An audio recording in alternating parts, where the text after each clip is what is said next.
everyone. Thank you for joining us today. My name is Stacy Schultz-Cherry, and I am the co-editor-in-chief for the Journal of Virology. The American Society of Microbiology publishes the Journal of Virology, which is hosting today's webinar, as well as all of the other ones in our newly established seminar series.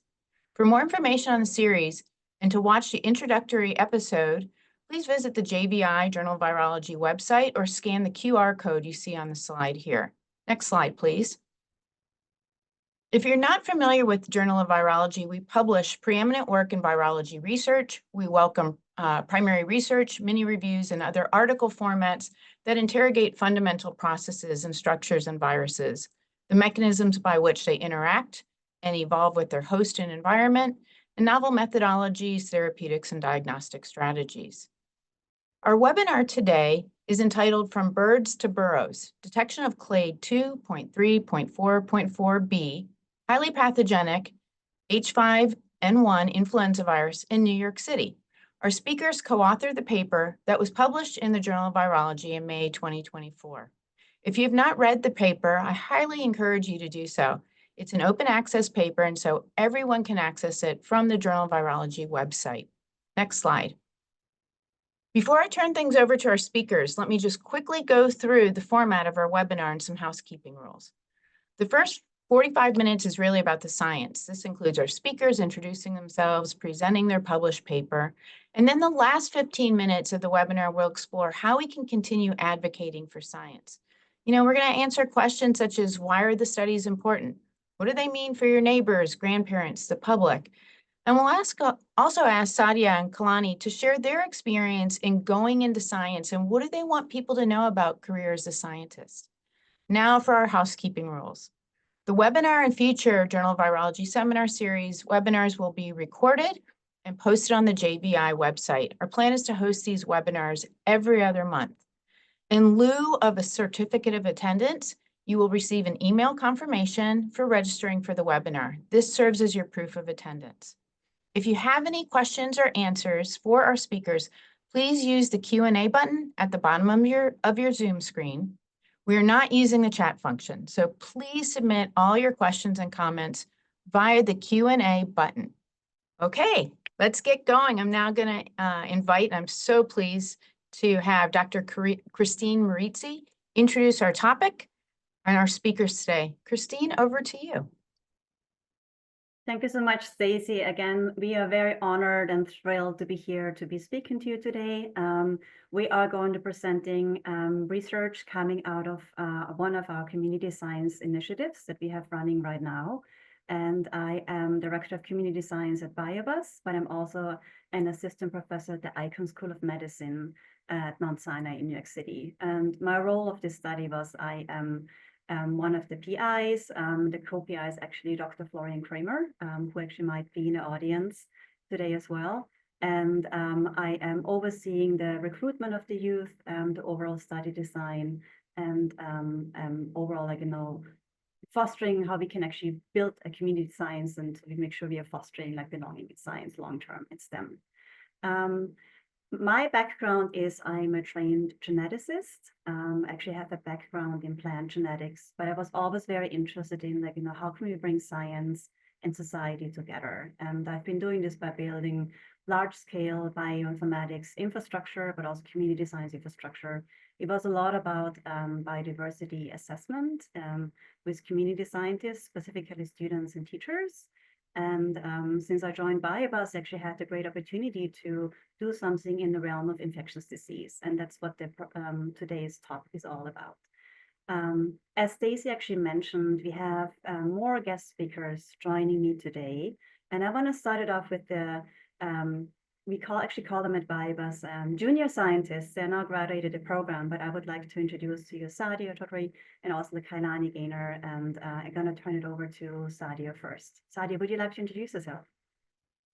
Hi, everyone. My name is Sadia Choudhury. I am a New York City Virus Hunters alumni. I was in the program in 2022 to 2023, and now I am studying, well, I'm a freshman in NYU now, and now, I major in public policy and global public health, and I am now a near peer mentor for the New York City Virus Hunters.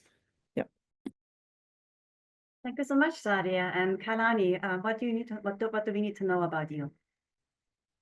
Hi everyone, my name is Kailani Gaynor, and I am a freshman at Boroughs University. I was also in Sadia's year, 2022 to 2023 with BioBus. I'm currently studying biology, and I work in a biology lab called the Basan Lab, where we focus on cellular organization and behavior in the archaea domain of life. So, yeah. Thank you so much. And then we also have another speaker, Phillip Meade. Phillip, what do we need to know about you? Hi everyone. I'm a postdoctoral fellow in the Kramer lab at Mount Sinai. I'm usually the point person for teaching our junior scientists all about the techniques that we use in the lab and kind of the nuts and bolts of running the viral surveillance at Mount Sinai. So I'm one of the mentors of the program.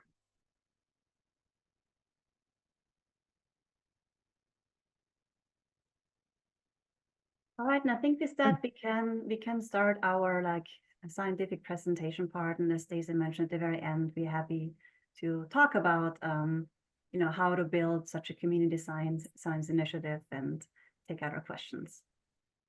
Okay, so I'll kick off. I'm going to be running the presentation, and then if you want, all you attendees, we would love to have you flood our junior scientist alums with as many questions as you like about their experience at Virus Hunters. So try to get those in the chat or in the Q&A. Okay, so our work really is heavily informed by this concept of One Health. This is basically a framework that recognizes that human health, which is normally what we're primarily interested in, and where a lot of research is focused. Human health is really part of a greater network of health. If you think about it, environmental health and animal health also interact with and influence our human health. So what we have been really working on at Virus Hunters has been the recent introduction of this 2344B clade of highly pathogenic avian influenza, H5N1, into North America, the United States, into our backyards. And H5N1, this clade specifically, is super widespread in wild animals. It affects wild animal health. There are certain species that are far more vulnerable to this clade of avian influenza, of H5N1.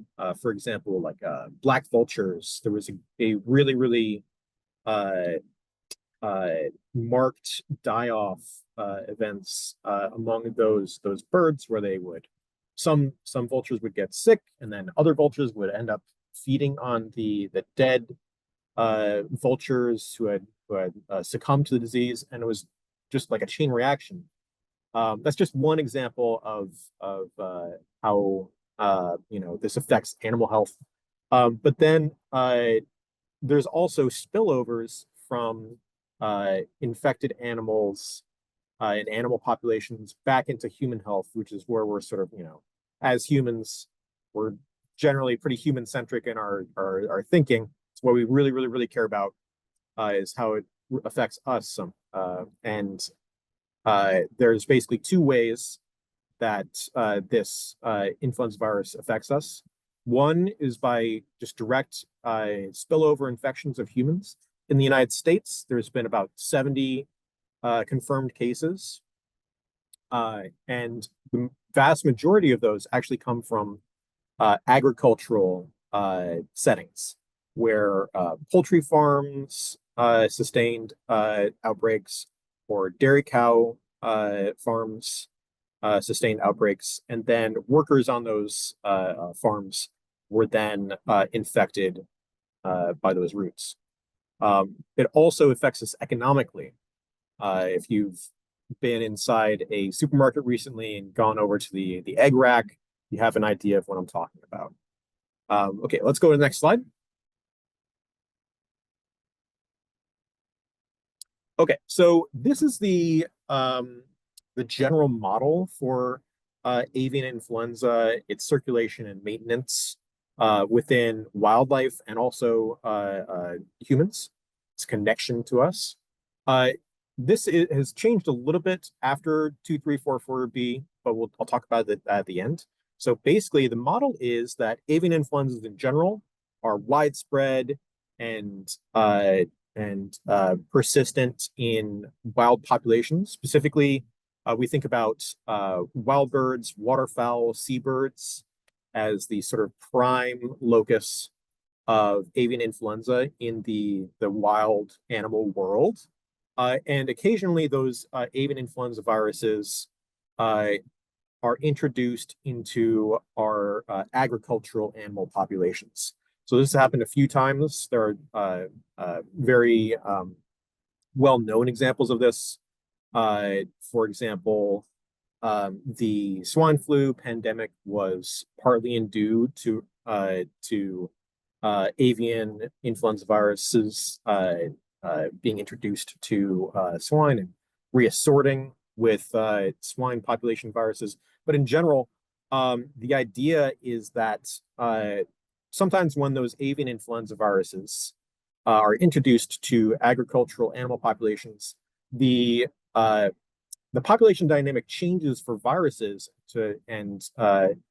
whereas when a virus in nature and in the sort of wild setting, viruses that are highly pathogenic to their hosts are actually, in a way, selecting against themselves. They're making it more difficult for themselves to spread, because if you kill your host as a virus, then it makes it difficult for you to find a new host. If you haven't spread to a new host before you kill your current host, as a virus, you basically end your own lineage.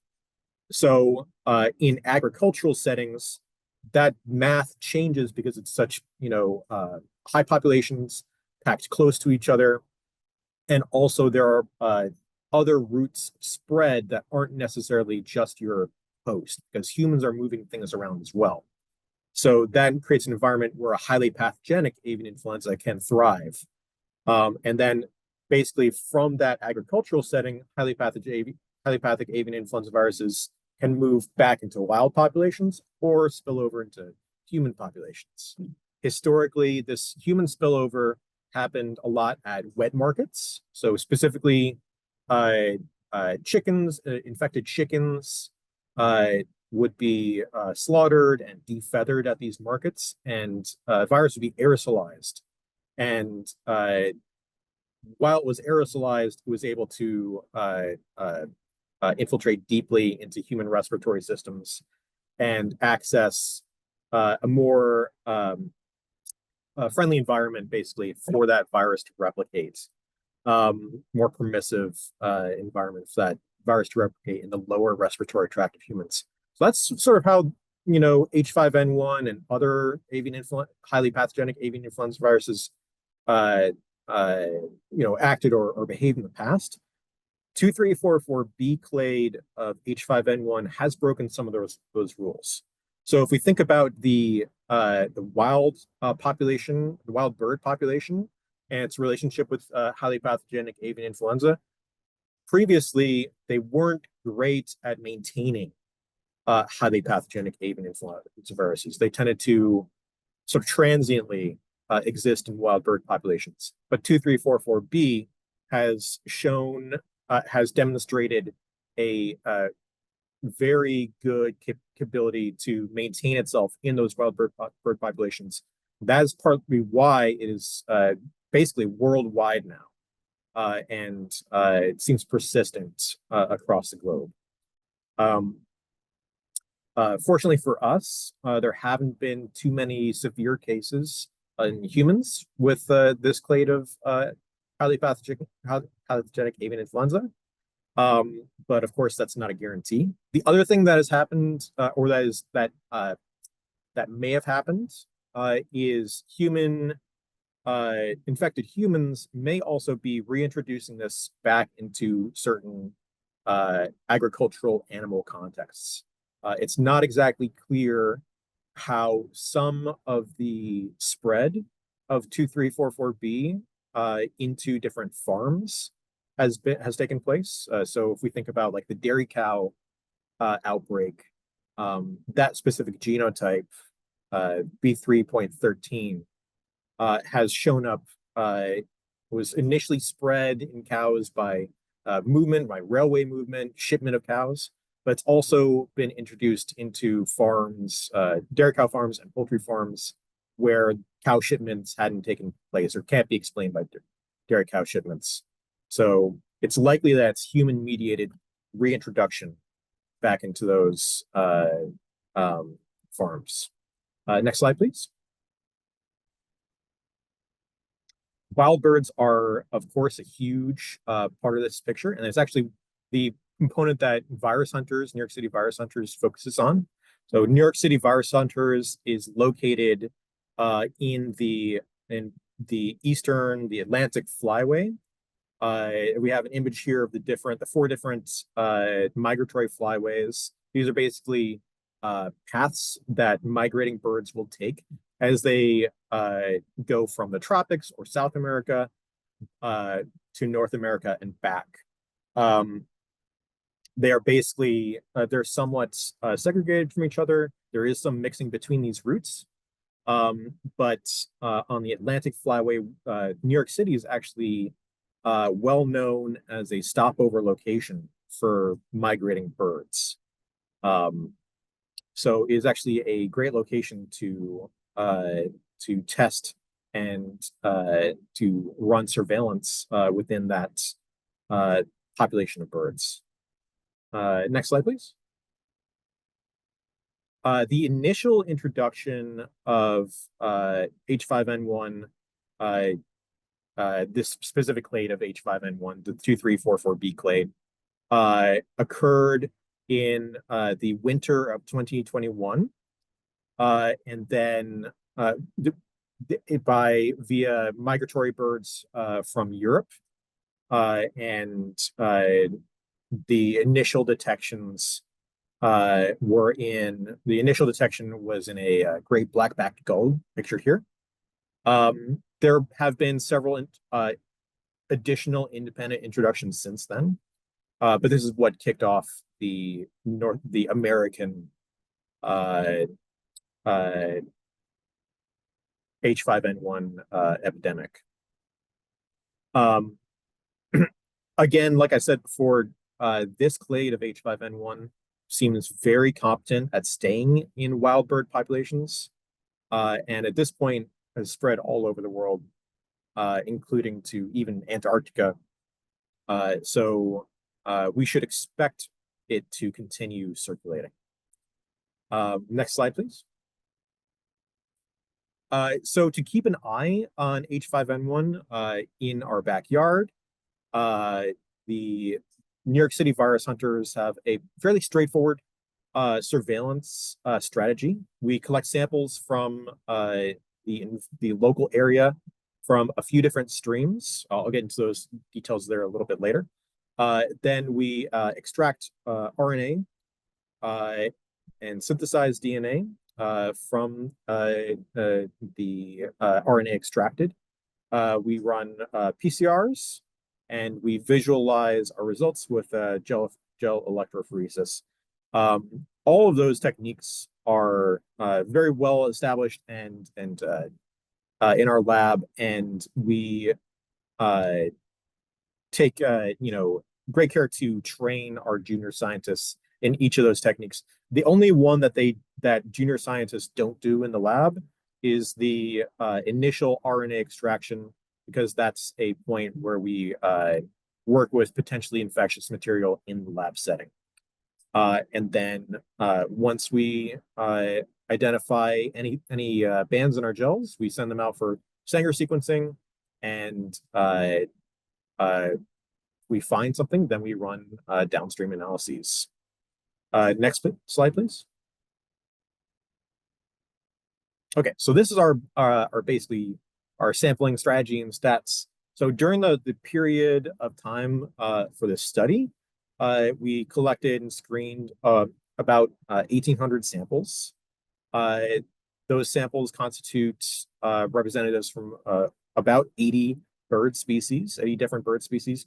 But we have a lot of, the majority of our samples, or the best represented birds among those, are chickens, herring gulls, and Canada geese. And from those samples tested, we found 6 H5N1 viruses. We actually get our samples from 3 different streams. One is by environmentally collected fecal samples, going out and scooping up some bird poop. We actually we're very careful when we do that. We are fully masked up and wear a lot of PPE. I think we actually interact with bird feces the most safe way, out of the much safer, in a much safer fashion than the general public does when we're outside. But the other 2 sample streams that we have are from animal welfare nonprofits inside New York City. The Wild Bird Fund is one of our most long-running partners and most prolific partners. They specifically focus on bird welfare. So they actually take in sick and injured birds that people find in the New York City area, and they treat them at their center. And they actually provide us with samples that they collect, their trained personnel collect from live birds, typically cloacal samples or oral pharyngeal samples. And we collect them from the Wild Bird Fund. And then the animal care centers in New York City, which is much more focused on pets, so dogs and cats. They also receive quite a large number of birds, which are found by police or surrendered to them. We get a lot of poultry samples from them. Because right now, due to H5N1, the Wild Bird Fund isn't accepting chickens and other poultry because they are prime candidates for carrying H5N1. So the animal care centers in New York City really takes those primarily. They will take those types of birds. All those samples come to the Kramer lab at Mount Sinai, and we process the samples there. Okay, we can proceed to the next slide. Okay, so this is a map. These are the viruses that we detected during the sampling period, during the study. They are distributed across the city and come from a few places that you might expect and a few places that you might not expect. We had 3 Canada geese, 2 birds of prey, a red-tailed hawk, and a peregrine falcon, and then 1 chicken. 4 out of 6 of these birds were found in or around the Jamaica Bay Wildlife Refuge in different green spaces across in that area. One of the other Canada geese was found near Pelham Bay Park at a playground near the park. And then the last sample here, the chicken, was actually found in a park in Manhattan.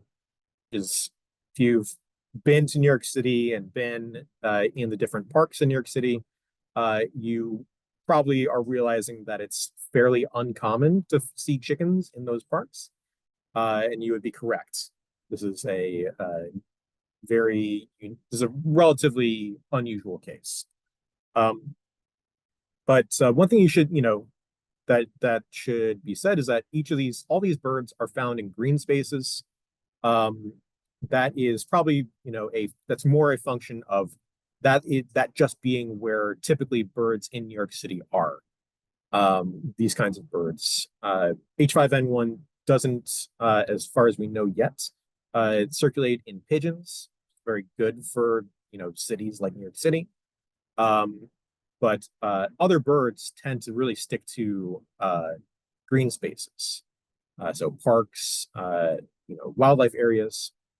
So that's probably why we're finding these samples around those spaces. Jamaica Bay also is a well-known migratory route stopover site that would also might be a factor in this. And go to the next slide.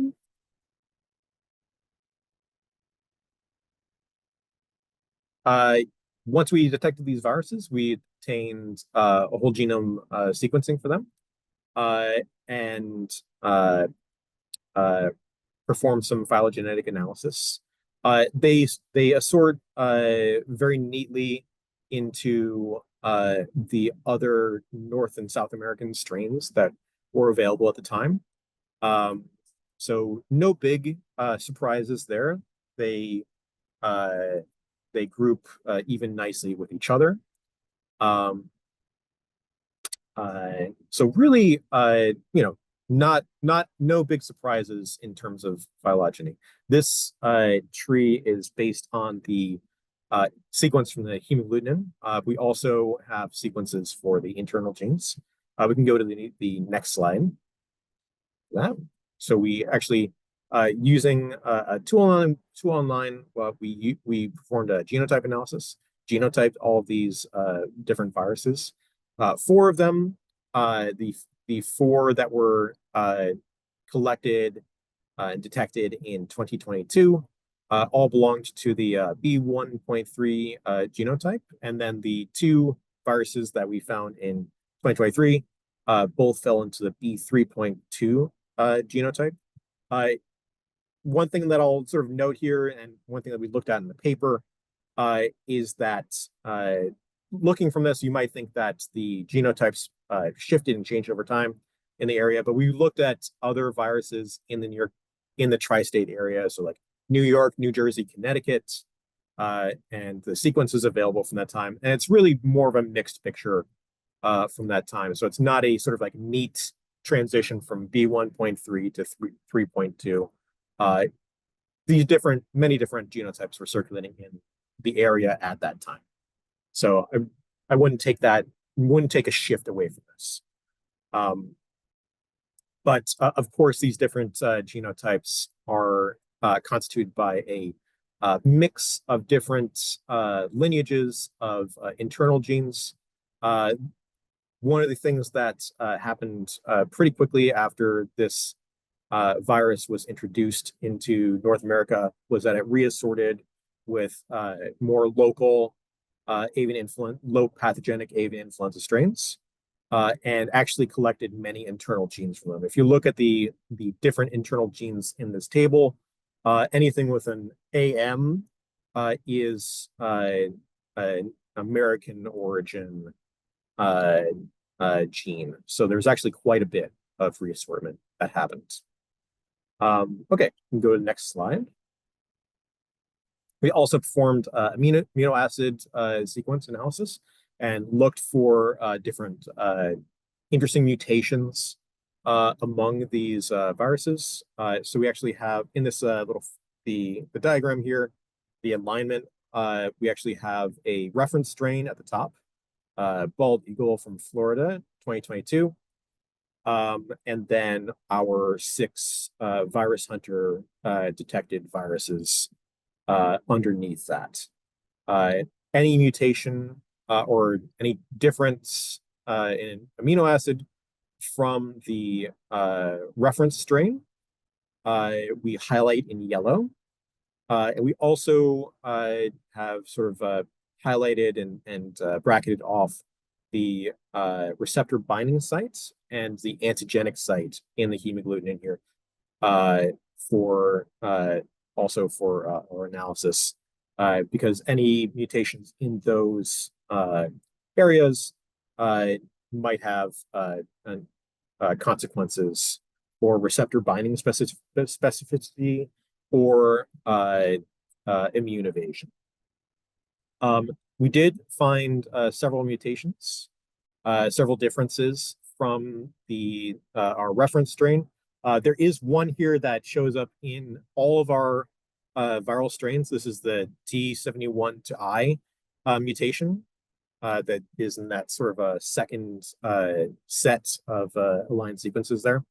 One thing I'll say about that is it's actually not only common among all our virus hunter strains, it's actually that position, the I in that position is conserved and basically in just about all other H5N1 strains. It's actually a mutation present in that bald eagle strain and making it look like we have a conserved mutation in ours. But this is more the typical amino acid at that sequence. So that's kind of a little disappointing to us, but otherwise that would have been really cool. We also have sporadic mutations across the hemagglutinin here, but nothing, critically nothing in those receptor binding site locations or the antigenic site. So we didn't find anything that really gave us pause. We also looked for known mammalian adaptations in other genes like PB2. Like, for example, we looked specifically for the well-known E627K mutation in the PB2 gene, and none of these viruses had that, of course. Okay, next slide, please. Okay, so one of the viral surveillance that we perform at Virus Hunters is really like, I think of it as half the program. The other half, and really the unique half of our work here is science communication and outreach. For that, our junior scientists, so Sadia and Kailani here, are really our front-facing ambassadors for this program. We like to get them out there, interacting with people as much as possible, showing what they learned, and putting a new, younger, newer face on our research here. And we also participate in lots of local, face-to-face meetings and things like local community board meetings. I think Christine has gone to several of those. Probably has lots of stories. We also work at school events. We do community sampling events where we get everybody involved. We also run our own Virus Hunter Symposium in New York City. I believe it's an open invitation. So if you are in or around New York City, I think it is June 27th, right, Christine? Yes, June 27th, right? Right, Yeah. June 27th, Friday, June 27th. Yeah. We would love to have you around. And this year's Virus Hunters will be making their presentation there. Okay, next slide. One thing that we also do, which is different from normal course of research, is we actually seek out media attention and work to get ourselves into as many publications as possible. That includes the traditional sort of like scientific publications like JVI, but it also includes New York Times, different outlets. We have, if you look at this slide, you get an idea. We've also been featured. We've also been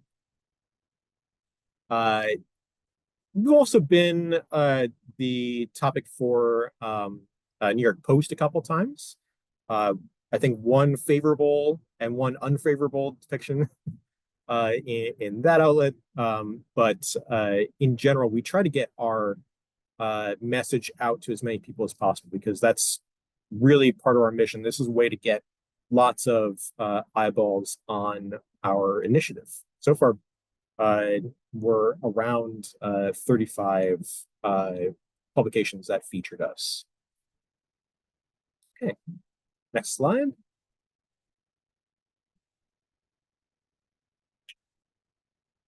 Okay, so this is the current crop of virus hunters here. And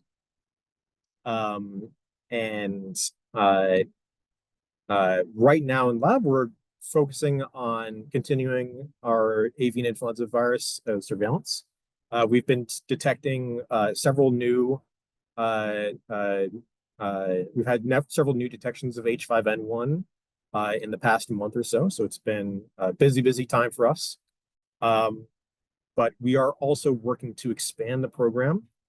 We want to continue, our flu-based surveillance, but we also want to begin looking for other viruses and expand our program to be a little more broad-ranging. We really want to expand the program to different locations within the United States and even across the world to basically clone and duplicate this program and get more citizen scientists and community science of this type out there. We think that the formula that we've developed here of research lab, science outreach nonprofit, and wildlife welfare or nonprofits is one that you can really copy paste and duplicate in many different cities across the United States. This isn't the only place in the world where this kind of program can exist. And we hope to get more of us out, more people like us out there doing more work like this.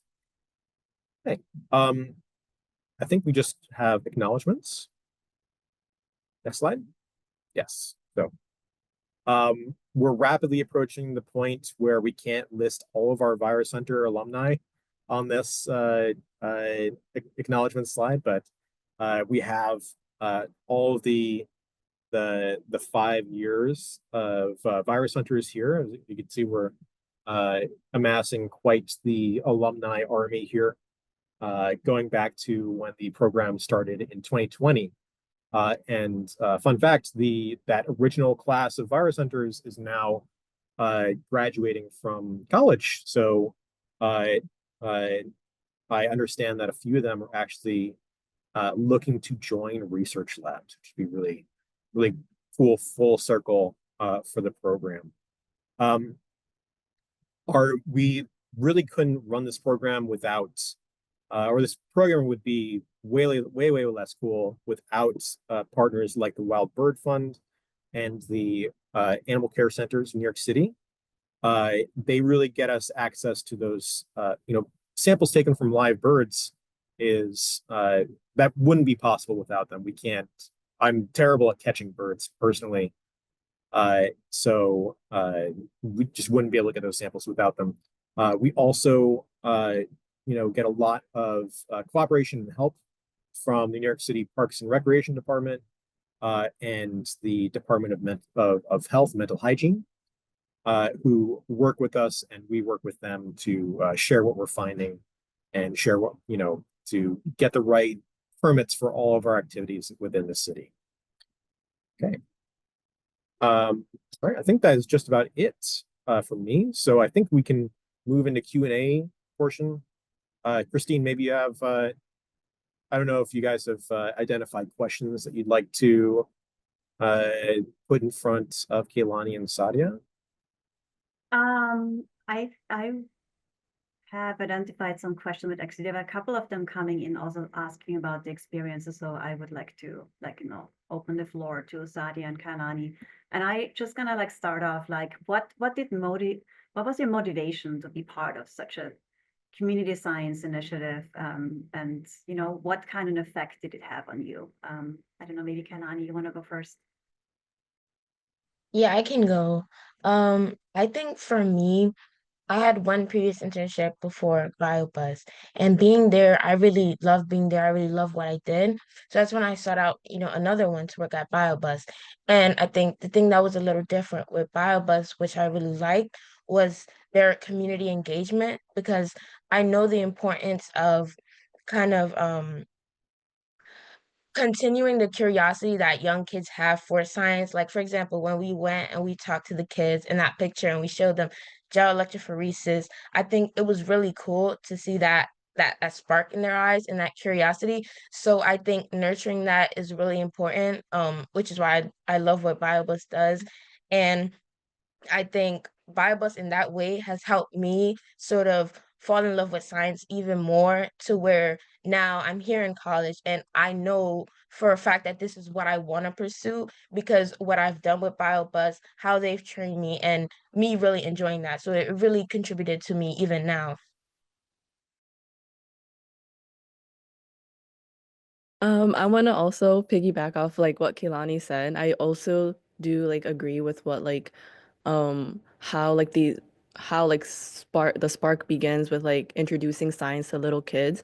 And like I also like relate to them too, because like coming from like a low income family and like a first immigrant daughter, and like like that community, like I never had the opportunity to join like a science, like have the firsthand experience of research labs, or like in high school in general. So like being part of like the New York City Virus Hunters, it kind of opened or expanded my knowledge of like different science fields, and like and it kind of introduced me to like how there is more than one path of science, and how it's important for kids to have an introduction to science at like at an early age, and how that could help them maybe in the future regain, like not regain, more like show that they want to pursue science, instead of like being like, oh, I can't do this. Like I can't, like I know I don't have any experience behind it, so I can't really do it. But so I feel like it is important. And that is why I did join the New York City Virus Hunters. Yeah, thanks for talking about this. I think it's just very important also to get the message out there, like even if you're the first of your family to like, go into science, and you might actually not have an existing network, opportunities like this are really important. But also like, do you have some kind of like trusted messengers that you can always go to and ask a question. I think that's what also we are working on, like how we're building uh, again community science, and we want to make sure information we have coming out of this initiative actually goes to back to the community, and how do you actually come along to be a trusted messenger. Can you talk a little bit about like what are techniques helpful for you?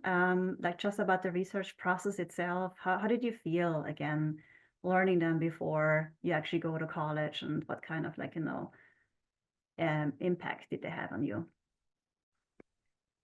Yeah, I can go first. I think while we were in the moment doing the research, it felt, when you were in the moment, we didn't know when we coming in as a junior. Me and Sadia were juniors. We had other some of the other virus hunters were seniors. So I think still as a junior, I was still relatively nervous coming into this environment. I didn't really know. But with Christine and Phil, they taught us really well and trained us really well, how to do gel electrophoresis, PCR. And I think they helped us build that confidence within ourselves to be like, hey, now we know how to do these things and we can move on to do things further now. So I think like even now in my lab, I'm still kind of getting trained because I'm a freshman, but there are certain things that I already know how to do, like pipetting. And I think it really put me in a better position when applying for these positions, because I've had some experience, and it not only the experience, but they've kind of cultivated a sense of knowledge, belonging, and just feeling like I can do things in the science field. So that's one aspect I really appreciate. Yes, I also agree with Kailani. We were both juniors, so it was very like new to we were very new to everything, and like we had like the same lab day. So we would come in like not knowing what we would do in lab, and like Christine and Phil, they never like made us feel like, oh, like you guys don't know this. Oh, like made us feel like we were already supposed to know this. They were very welcome to with us. They were very patient with us, and they never made us feel like we never belonged there. And I would say, especially in this program, public speaking, that's one thing I would say that definitely helped us with it, and how we would like have days where we would like go in for the program and talk to like just talk in general and just see like why we like how we're gonna present it and like any like nervousness that we're feeling, it's okay to feel it, but there's a way to like let go of it and let go of the anxiety and just to know that they are like they are there to support us. And like even like now like being in college, I mean, I didn't have a chance to public speak to like other people yet, but if I do, I know like there are techniques for me to overcome if I ever do feel anxiety, if I ever do feel a sense of nervousness. So yeah. Yeah, these I'll say, are, yes, go ahead, Phil.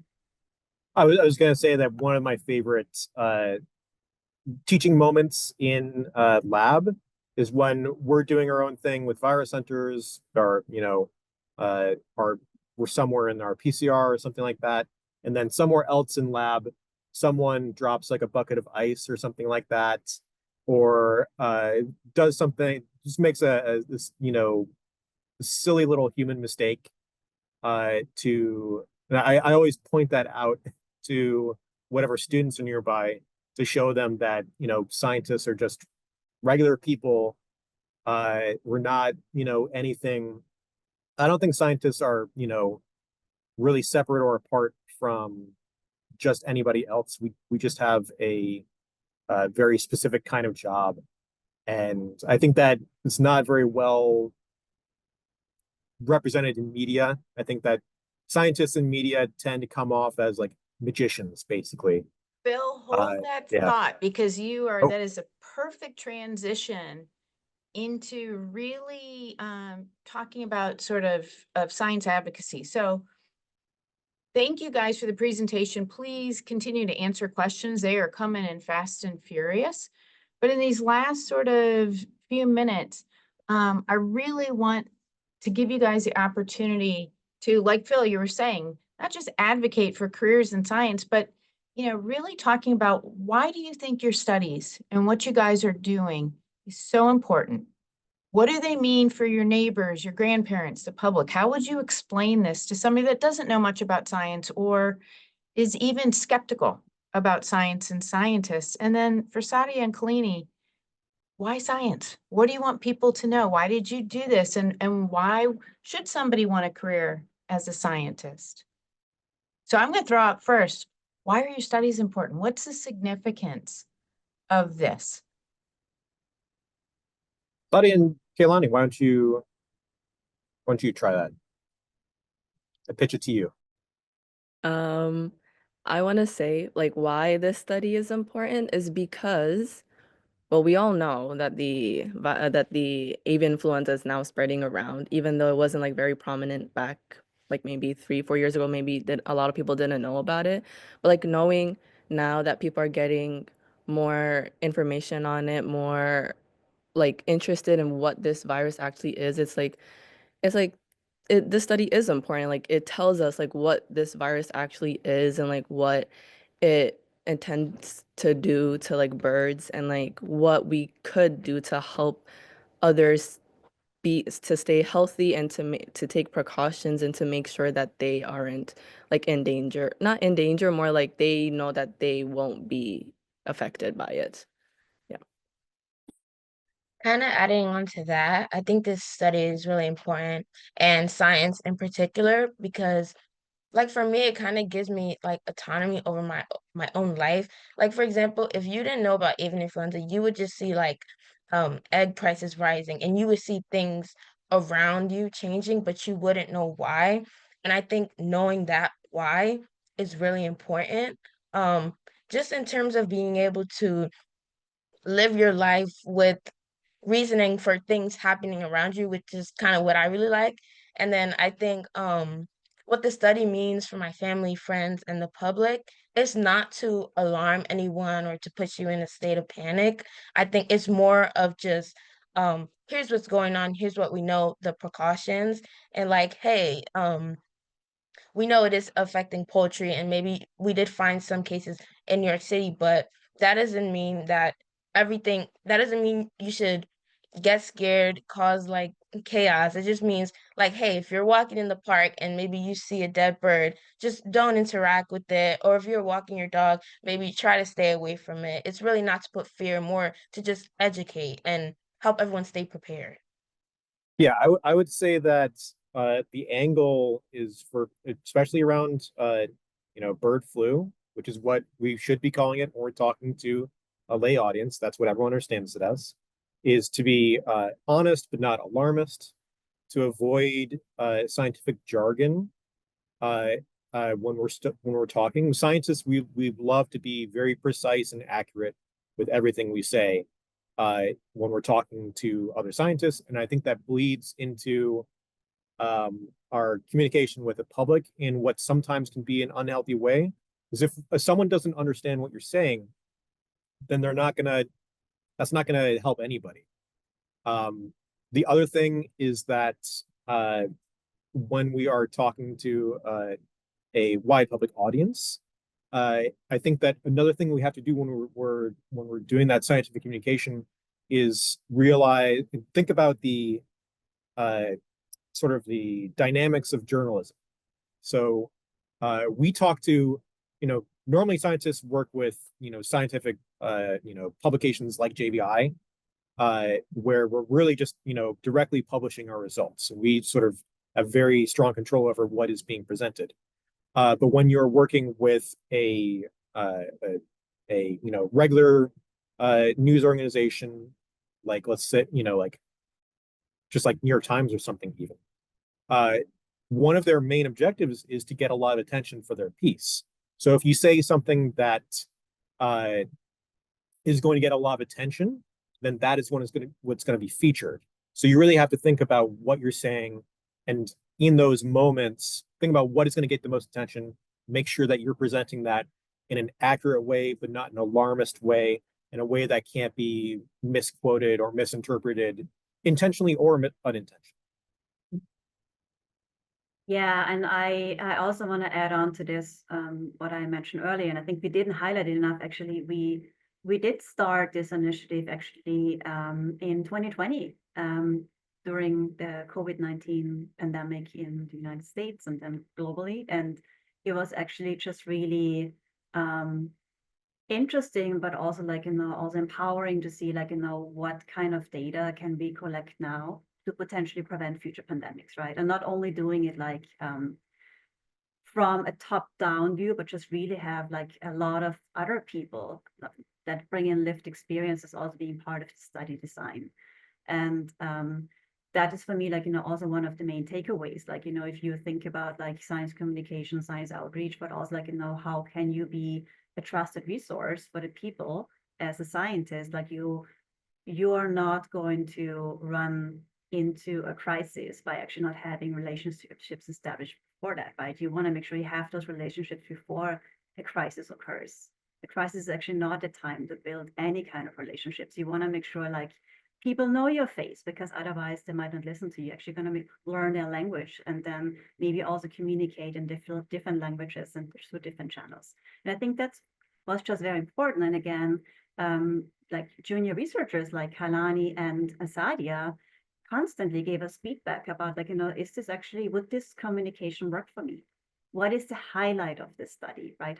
Should we get the word out? And then again, messaging quickly, clearly, and also consistent. It's very important. Like Kailani and Sadia, we were coming together before we actually had our symposium where hundreds of people attended, and we actually had talking points. What are the main points that we want to make sure we communicate to everybody asking us about what can I do to keep myself and the city safe in an active bird flu outbreak?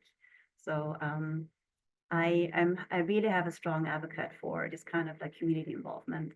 And the other thing is because this is an ongoing surveillance study, of course, it's also a call for sustained funding to keep initiatives like this ongoing. They are not easy. They're also not trivial. They actually have multiple people working together. We generate data. We publish in open access databases. This is one of the questions in the chat. So we do that. But again, because trust building is involved, and you can't do this from one day to another day, a long-term sustained funding is just really critical now and also in the future. What I love about you guys' work is beyond the science is it really highlights that anybody can be a scientist, right? Which is really cool. And I think, you know, especially this H5 outbreak, it's so important that, you know, people live in regions, the general public, anybody that lives in an area where you know bird flu is circulating, or maybe you don't. But again, you find one of these dead birds or a dead animal, not to touch it, to call somebody, because you as a public have a really important part to play in this to help us really understand where this virus is. You know, if you find this dead animal, call somebody, have them come take it, because, you know, they can get, those animals can get tested and we can see, did they have bird flu? And that just continues to add to our knowledge about what's happening with this situation. So everybody, I think, has a really critical role to play. And as you've heard from these guys, you can do it. Everybody can be a scientist. So I think with that, and you guys keep answering questions, they keep coming in for you. Really want to thank you guys for kicking off our seminar series. I couldn't ask for a better group to do this, so I really, really appreciate it. Just a reminder to attendees, you know, to submit your papers to Journal of Virology, and contact us. There are different ways you can contact either Felicia or I or the Journal of Virology about future webinar topics. We really want to hear from all of you. If you read a paper from JV you think is really cool, you want us to feature it on a webinar, let us know. Or even if you just have a topic, something you'd like to learn more about in virology, we can build webinars around that. So with that, I will sort of wrap us up by saying thank you again. Christine, Kailani, Sadia, Phillip, thank you so much for being with us. Of course, thank you to ASM for allowing us to do this and hosting this. And finally, just announce that our next seminar will be in May, and we're going to focus on how Zika viruses can cause testicular damage. So stay tuned for more on that. And with that, thank you to the audience, and we will see you in May.